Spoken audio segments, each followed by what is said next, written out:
আসসালামু আলাইকুম, সবাইকে স্বাগত। হিসাব বিজ্ঞান বিষয়ে আমরা যখন এই জাবেদা প্রস্তুত করি তখন এই ধরনের যদি লেনদেন থাকে, মার্চ 2 তারিখ এখানে বলা আছে নগদে পণ্য ক্রয় করা হলো 40,000 টাকা। আমার মনে হয় এটা সবচেয়ে সহজ আইটেম, তোমরা সবাই হয়তো পারবে। তারপরেও আমি এই যেহেতু ক্রয় সংক্রান্ত লেনদেন ধারাবাহিকভাবে আলোচনা করছি, তারই ধারাবাহিকতায় আজকের লেনদেনটি। নগদে পণ্য ক্রয় করা হলে দুইটা হিসাব জড়িত এর সাথে, একটা হচ্ছে ক্রয় হিসাব আর একটা হচ্ছে নগদান হিসাব।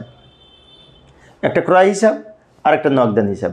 ক্রয়টা ব্যয়, বৃদ্ধি পেলে ডেবিট, সেজন্য আমরা জাবেদা করব ক্রয় হিসাব ডেবিট, টাকা লিখব 40,000 টাকা, নগদান হিসাব ক্রেডিট, এই 40,000 টাকা লিখব দুই জায়গায়।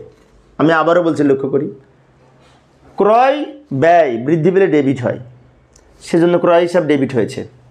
আবার অপর দিকে এই নগদ টাকা কমে গেছে, নগদ টাকা সম্পদ, কমে গেলে ক্রেডিট হয়, তার নগদান হিসাব ক্রেডিট হয়েছে।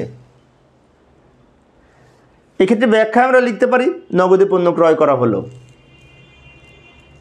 এখন যদি বলা হতো চেক মারফত পণ্য ক্রয়, চেকের মাধ্যমে, তখন আমরা জাবেদা করতাম ক্রয় ডেবিট ব্যাংক ক্রেডিট, তাই না?